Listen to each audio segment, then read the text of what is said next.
Hi friends, and welcome to my channel. So some more of what I was going through when I got my heart broken, and you know how my loving him taught me how to love myself. The name of my book whenever I get it published, but you know, it's still good reading the manuscript and just like what I was feeling, and like so letting everybody know that they're not alone. Before I forget, can you please subscribe, hit that notification bell and a big thumbs up.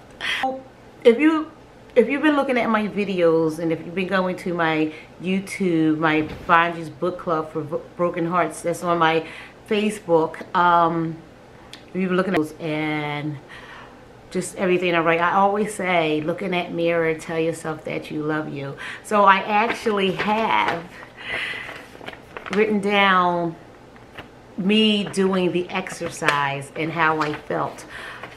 It's like in the beginning of that heartbreak when you just feel so alone and just lost, and all you can think about is him, and you know you can't understand why somebody you love would leave your life and go away and hurt you. I embraced the emptiness that I felt inside me. I mean, I cried. I'm not gonna lie to you, I cried all the time. If I heard a song that reminded me of him at work, I would cry. I would have to leave where I was at and go in the bathroom and cry. When I got in my car, I cried. When I got home, I cried. When I was in a market, I cried. When I heard a song that reminded of, I cried. That's why I was trying to, in one of my videos, I was saying, you know, if you're going through this, listen to happy stuff. Just happy songs, empowering women's songs, because sometimes those slow songs that we wallow in because we think it's how we're feeling, it just keeps us down. There was an awful emptiness that would engulf my heart. The pain so intense that I couldn't help but cry. I'd given up every effort to hold the tears back as I read book after book until I finally came across a challenge. The challenge was for me to look in a mirror and to tell myself that I love me. Now, people think that that might be easy, but it's hard. When you look at yourself and you have to say, I love you, the way you love that person that just walked out of your life, you know, the way you should love yourself. I avoided the mirror for a very long time. At first, I avoided my reflection, afraid of what or who I might see gazing back at me. I often ask myself, why can't I love me? And now I have to face myself. Or why can't anyone love me? I wasn't prepared to see the awful person that I thought I was. The person that was unlovable. The person that was like nothing without this person that almost destroyed me. And you know, I would ask myself, why can't I touch his heart with my love? You know, what's wrong with me? And I was afraid to look in that mirror to see what was wrong with me, because I couldn't get to this guy. I couldn't, my love is strong, and I could not get him to love me back. So I remember he would always tell me, you know, when I would ask him questions, I remember going and you know, we would be at his house and I would want to ask him questions about how he felt, and he would just say, you know, just sit down and be pretty, pretty much. So that's what I did. I would sit there and be pretty and not think about all the stuff that I know I should have been thinking about, all the stuff that I know that was bothering me. Basically, I didn't want to hear it. So that's why I just sat there and, you know, just didn't be serious with him, because I couldn't be, because I knew the answers that I wanted from him would not have been the ones that I wanted to hear anyway. I just couldn't understand how come he didn't see me, how come he just couldn't care. Like, was I so ugly? Was I fat? Was I just like, you know, did I have a big nose? I don't know. I couldn't get it. So that mirror really, really scared me. I prayed and I prayed and I begged and I cried and I, you know, for weeks.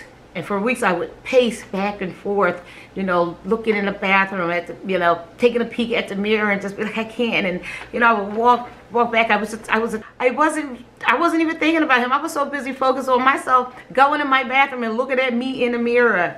That's what I was saying about these books. They can take you someplace where you're not living in misery. One of my Bonji's book club for broken hearts, we have a thing that I read on fear and how you can, you know, realize that you should not live in fear of anything. So I was living in fear of facing myself because I knew that I wouldn't like what I saw.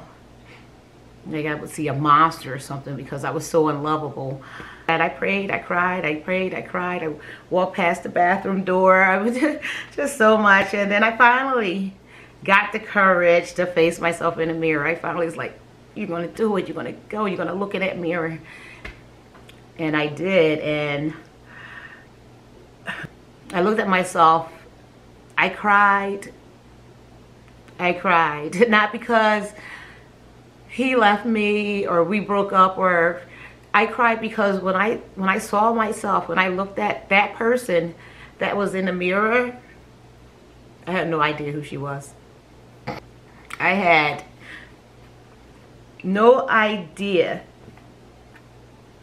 who that person was looking back at me. None. I didn't like her. I finally realized that, wow, girl, you're lost. Where are you, Yvonne?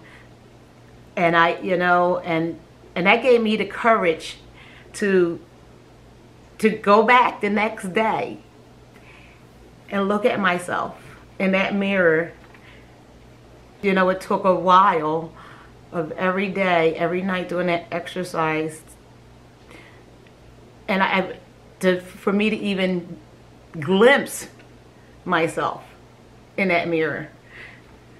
I had no identity. I was always somebody's mom or somebody's wife, or, you know, I stopped having a name. Duke's mom, Khalil's mom, Christopher's mom, Kyle's wife, you know, or somebody's wife, whatever. How can I feel something for somebody that I don't know? And how could anybody love me when not only did I not love myself, I did not have an identity for anybody to even like know about. So I began to understand in my head, like, how could he love me? I don't even know who I am. I don't even, you know, I'm just being what he wants me to be. And it's still not working. That's why I always say, do you. So at that moment, I realized, how could anyone love me when I had no love for myself? That's what I wrote. I decided then and there to embrace that challenge. I started looking and searching for my lost soul, my lost self. So for days, I faced that girl in the mirror. For days, the reflection of a lost lady trying to find her way back. I looked in that mirror and I promised that person, that stranger looking back at me, I promised her that once I found her, I will never leave her again. So I prayed and I searched and I looked and I gazed, and I'm never giving up on finding her. I started fighting for my love the way I was fighting for this. That's right. I started fighting for my love the way I was fighting for his. That's huge. Because then you're starting to realize your self-worth and who you are. That's huge. That's huge. When, you know, weeks before, I thought I was going to die. I couldn't live without him. Anyway, so where I was at is, I was saying that I prayed and I searched and I looked and I gazed in that mirror, never giving up on finding that person that was looking back. Never, not once, not once. And no matter how hard I fought or what anxiety I would have, I just never allowed myself to give up on me. Not again. Pretty much days became weeks. Days became weeks, and then weeks. And then, you know, just weeks of me trying to just find myself in that mirror, and I started reading, I started learning about myself. I started reading about self-respect, and reading about, you know, the person that I should be, could be, that I long to become again. Just me, just Yvonne, just Bonji. The way. So that's how I was for weeks, just I love you. Where are you? I can't find you. I need you to come in months. I mean, it went to months. It's like, you know, come on, girl. I know you're in there somewhere. And I was every day. It was just, come on, you can do it. Get out. I really want you to come back. I want to see you again. I love you. I love you. I love you every day. I was telling myself, I love you. I decided to fight for my love. From that moment when I realized that I didn't like me, I fought for that. And so one day, this is like the best. So one day I'm just doing my thing, and I'm getting out of the shower, and then you know, it's all foggy, and I wiped off the fog, and I just was like, hi. Oh my God, it's you. This is me finding myself, and I'm getting chills right now. And I was like, how you doing? It's so nice to see you. I love you so much. It was one of the best moments of my life. And an amazing person came out of that bathroom. A person that knew who she was for the first time in so long.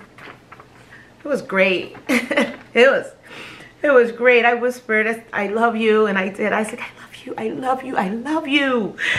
So I was just so happy, and I was just like, there you are. There you are. I've been searching for you for so long. And I just had this conversation with myself in the mirror. I just really did. And that mirror, looking at myself, my reflection in that mirror, I found the most precious love of all. I found love for myself. I never gave up on it. I never gave up on her. I never gave up on finding that person. I found in that mirror love for myself. The most precious love that anybody could give to anyone is the love that you feel for yourself. I mean, the love for my children does not compare to anything, but to have love for yourself is amazing. It was almost like I was reborn, that I had myself or something, some kind of weird thing. That feeling of love. At that moment when I truly, truly saw myself. It was great. It was great. I can't express how important it is to love yourself. My life has changed. My thoughts, everything has changed after that moment. I still had work to do. I still had things to get over and get done, and you know, I still was like love it, and I will never stop loving the one that broke my heart, never, because I truly and truly, he's somehow, some wild, weird way, he's just always going to be somewhere in my heart. But he's back. He's deep. He's buried deep inside there, where only time a feeling for him comes out is when somebody treat me wrong, because I know what not to accept. Sometimes bad things can bring out really good results. Something's bad happening to you, you can get something good out of that. What I got out of that relationship was me, a relationship with myself. And if I didn't never fall in love with him, if I never fell in love with him the way I did, and if he didn't treat me the way he did, I probably would not be the person that I am today. So sometimes when you love somebody so much, like more than anything in the world, and they don't love you back, look in that mirror and find that love that you want, that you feel for that person within yourself. It's a beautiful thing. It's better than any strange person out there fulfilling you. It's a fulfillment of your own. And then you know your value and your worth and what to accept with you, because you can see the beauty that's within yourself. And mirror thing is wild, it's crazy, but it's awesome, and it works, and it will bring out the person that you are that's in there. So don't ever think you're nothing. Don't ever think you're not lovable, because within yourself, within that mirror, you can find everything that you need to be okay. I wanted to share that experience with you because I know you always hear me say, don't forget to look in that mirror and say that you love you. It's a powerful thing to be able to do that and mean it. So look in that mirror. Let yourself know that you love you. Find yourself. Embrace yourself. Be proud of you and who you are. You are blessed. All right. Bye. Don't forget to subscribe, hit that notification bell, and send me some messages. And you can find me on Facebook, Bonji'sworld.